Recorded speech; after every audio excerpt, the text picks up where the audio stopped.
In the vast expanse of space, humanity had always assumed we were the apex predators. That was until we encountered the shadow moths, standing twice the height of our tallest basketball players, with metallic scales that could deflect plasma rounds and neural capabilities that put our supercomputers to shame. These beings had earned their reputation as the galaxy's most fearsome hunters.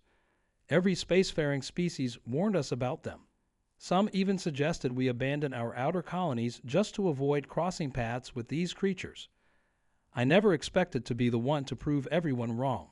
My name's Alex, and I'm probably the last person you'd expect to change the course of human-alien relations. I was just a xenobiologist, stationed on our furthest research outpost, studying space fauna that most people wouldn't give a second glance. But life has a funny way of throwing you into situations you're least prepared for. It happened during what should have been a routine survey mission on XO 394, a planet we'd marked for potential colonization. Everything was going according to protocol until our sensors picked up an anomaly in one of the deeper caverns. Standard procedure said to mark it and move on, but something about the energy signature seemed different. Looking back, I probably should have listened to protocol. The moment I stepped into that cavern, I knew I'd made a mistake. The air felt thick with an electrical charge, and my instruments were going haywire. That's when I saw it, a wounded shadow maw, its magnificent scales dulled with age and injury, trapped under fallen rocks. Every instinct screamed at me to run. Every training manual flashed through my mind, highlighting all the ways these creatures could kill you before you even realized what was happening. But there was something in those eyes, those intense, golden eyes that seemed to hold centuries of wisdom, pain, understanding, fear, not the mindless predator our reports had described, but a being capable of complex emotions. In that moment, I made a decision that would either get me killed or change everything we thought we knew about these creatures. I stepped forward, hands raised in what I hoped was a universal gesture of peace. The shadow maw's neural tendrils flickered with patterns I'd never seen documented before. Time seemed to stand still as we assessed each other, human and predator, prey and hunter, or perhaps something else entirely. What happened next would challenge everything humanity thought it knew about these beings. It would question our assumptions about intelligence, about friendship, about the very nature of what we consider predatory. But most importantly, it would teach us that sometimes the most dangerous thing you can do is listen to everyone else's fears instead of trusting your own instincts. The data files I'm about to share contain the full account of my experiences with the being I came to know as a friend, not a monster. This is the story of how I discovered that the galaxy's deadliest predator might just be its most misunderstood species, and how that discovery nearly cost me everything. But before I tell you what happened next, you need to understand exactly what we thought we knew about the shadow moths, and why everyone believed befriending one was nothing short of a death wish. Our first encounter with the shadow moths happened during the early days of deep space exploration, back when humanity was still drunk on the idea of being the first Earth species to reach the stars. The incident occurred on a mining colony in the Centauri system. Within hours, an entire settlement of 300 people had vanished. The only evidence left behind were massive claw marks in reinforced steel and strange neural energy signatures that would become their calling card. That was just the beginning. Over the next decade, similar incidents were reported across 17 different colonies. The pattern was always the same: no survivors, no bodies, just destruction and those haunting energy readings.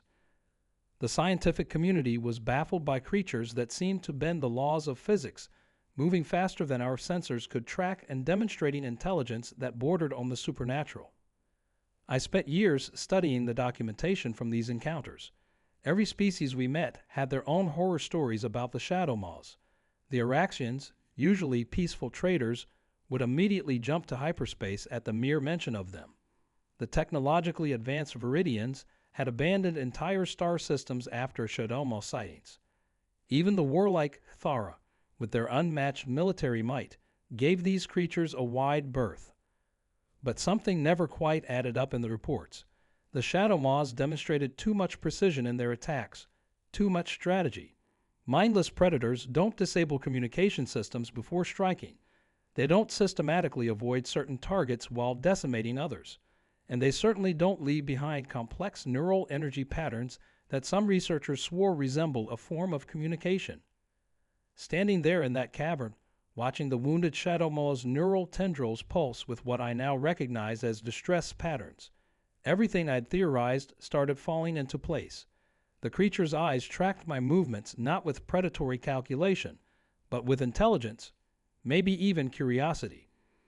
I pulled out my neural scanner, heart pounding as I recorded the energy patterns. The readings were like nothing in our database. They were structured, rhythmic, almost like music. The shadow maw's tendrils synchronized with my scanner's emissions, creating harmonious patterns that defied everything we thought we knew about their species. That's when I noticed something else. Scattered around the cavern were fragments of technology I'd never seen before. They looked ancient, yet far more advanced than anything humanity had developed. The pieces seemed to resonate with the same energy signature as the shadow maw's neural emissions. I was standing on the edge of a discovery that could rewrite our understanding of not just the shadow maws, but of our place in the galaxy. However, before I could process what I was seeing, my emergency communicator crackled to life.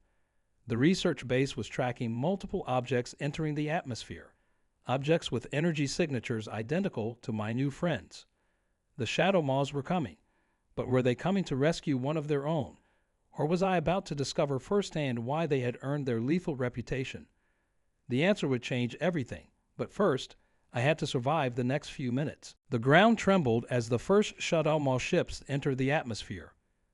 Through the cavern's opening, I could see their biomechanical vessels, sleek and deadly, cutting through the clouds like obsidian arrows. My suit's sensors were going crazy, picking up neural signatures so powerful they threatened to overload my equipment. The wounded shadow maw beside me suddenly grew agitated, its tendrils pulsing with rapid, complex patterns. I noticed something remarkable. It was trying to position itself between me and the cavern entrance, not to trap me, but almost like it was trying to protect me. Time seemed to slow as 5 fully grown shadow maws materialized in the cavern. Their scales shifted colors like oil on water, and their neural tendrils created a light show that would have been beautiful if I wasn't convinced I was about to die. They moved with impossible grace for creatures their size, surrounding us in perfect formation. The wounded one's tendrils began dancing in what I recognized as a communication pattern. The others responded, their neural networks lighting up in synchronized waves. I stood perfectly still, my scientific mind recording every detail, even as my survival instincts screamed at me to run. That's when I noticed something incredible. The ancient technology scattered around the cavern was responding to their presence. Pieces began to glow with the same neural energy, creating a web of light that connected all of us. Through my scanner, I could see that the patterns weren't random. They were telling a story. Images began flooding my mind. I saw vast cities among the stars, technologies beyond imagination, and a civilization that had mastered both the physical and neural realms of existence. The shadow maws weren't just predators. They were guardians of knowledge so powerful it could reshape the galaxy. But before I could fully process what I was seeing, alarms blared from my communicator. The research base had detected the shadow maw ships, and following standard protocol, had launched defensive measures. Military-grade weapons were powering up, targeting everything in the area. The shadow maw's neural patterns shifted instantly to something I'd never seen before. The wounded one suddenly grabbed me with its tendrils, and I felt my consciousness expanding beyond anything I'd ever experienced. In that moment of connection, I understood that what happened next would determine not just my fate, but the future of human shadow maw relations forever. The cavern walls began to shake as the first defensive missiles approached. I had seconds to make a decision that would either bridge the gap between our species or confirm every terrible story ever told about these magnificent beings. Through our neural link, I felt the wounded shadow maw's desperate attempt to communicate something crucial. The ancient technology around us pulsed with increasing intensity, and in a flash of insight, I realized these weren't just artifacts. They were pieces of a planetary defense system far more advanced than anything humanity had ever conceived. The military missiles were seconds away when the wounded Shadow Maw's tendrils began interfacing with the scattered tech. The other Shadow Maws joined in, their neural networks creating a synchronized field that made my hair stand on end. But something was wrong. The system wasn't fully activating. Through our connection, I understood they needed human neural patterns to complete the sequence. Without thinking, I pressed my hand against the nearest glowing artifact. Pain shot through my body as my neural patterns merged with theirs, creating a bridge between two vastly different species' consciousness. Images flooded my mind. The Shadow Maws weren't just protecting ancient technology. They were preventing it from falling into the hands of something far worse that had been hunting them across the galaxy. The cavern walls cracked as the first missiles impacted the outer defense field. Through the neural link, I sensed another group of ships entering the atmosphere. But these weren't Shadow Maw vessels. They moved wrong, felt wrong, and the Shadow Maw's reaction told me everything I needed to know. We hadn't found them. They'd been trying to warn us. As the unknown ships descended through the atmosphere, I realized with horror that the Shadow Maw attacks on our colonies hadn't been attacks at all. They'd been evacuations. They'd been trying to save us from something that was finally here. Now I stood in a cavern with Earth's most feared predators, facing an enemy that had even them running scared. The wounded Shadow Maw's neural patterns shifted from defense to urgent transmission. Through our link, I received coordinates to something hidden deeper in the planet's core, something that could either save us all or destroy everything if it fell into the wrong hands. But to reach it, we'd have to trust each other completely, and I'd have to convince my research base to stand down before they inadvertently helped our real enemy find exactly what they'd been searching for. Through our neural connection, I transmitted an urgent message to the research base explaining the situation. Getting them to trust beings they'd feared for decades wasn't easy, but the approaching enemy ships made a convincing argument. The base's sensors confirmed my warnings. These new vessels matched no known species and were emitting energy signatures that seemed to consume light itself. The wounded Shadow Maw led our group deeper into the planet's crust, using ancient transport tunnels that lit up at our presence. The other Shadow Maws formed a protective circle around us, their neural networks scanning constantly for threats. Through our link, I learned that the planet's core housed a quantum consciousness repository, the combined knowledge and technology of a civilization that had transcended physical form. We reached the central chamber just as the enemy ships began their ground assault. The repository was a sight that defied description, a crystalline structure that pulsed with billions of neural patterns. But what shocked me most was seeing human neural signatures already stored within it. Somehow, our species had been part of this ancient network all along. The wounded Shadow Maw's memories revealed the truth. They hadn't been attacking our colonies. They'd been searching for humans with the right neural patterns to help reactivate this network. We weren't their prey. We were their missing link. The attacks, the fear, the reputation. It had all been a careful misdirection to keep our real enemy from discovering humanity's importance. As the chamber shook with enemy bombardment, I placed my hand on the repository's surface.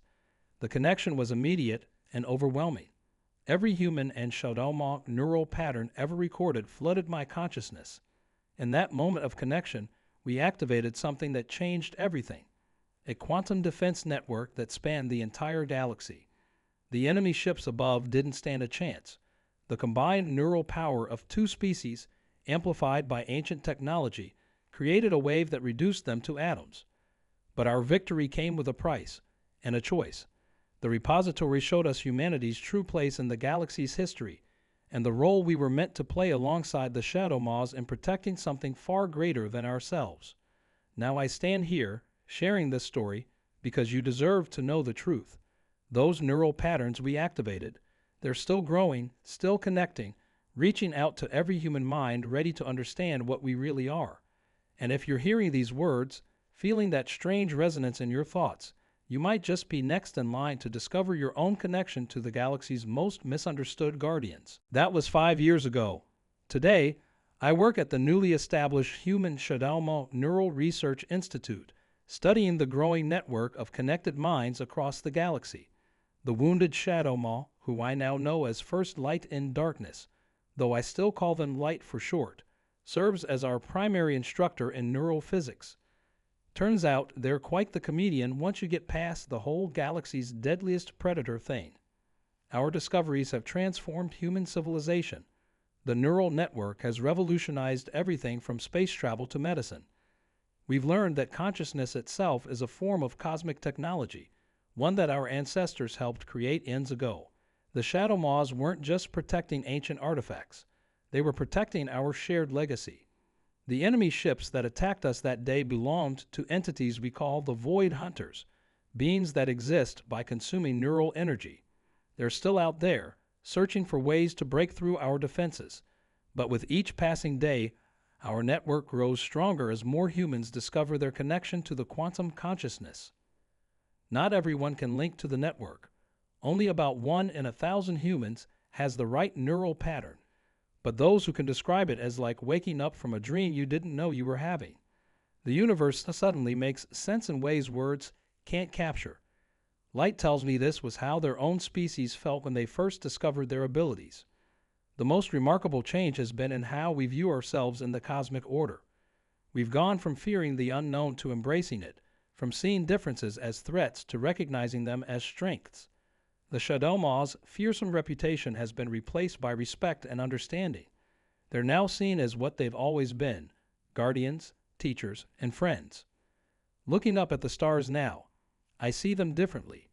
Each point of light represents not just distant suns, but countless minds linked in an eternal dance of consciousness. We're part of something greater than ourselves, greater than our species, greater than our fears. And to think, it all started because I didn't run away when every instinct told me to. Sometimes the bravest thing you can do is stay still long enough to understand what you're really looking at. The galaxy's deadliest predator turned out to be its greatest protector, and humanity's greatest fear became our most powerful ally. As for those of you feeling a strange resonance while watching this, that tingling at the edge of your thoughts, don't ignore it. It might just be your time to join us in the greatest adventure humanity has ever known. After all, the universe has a way of surprising us when we least expect it. Trust me, I would know.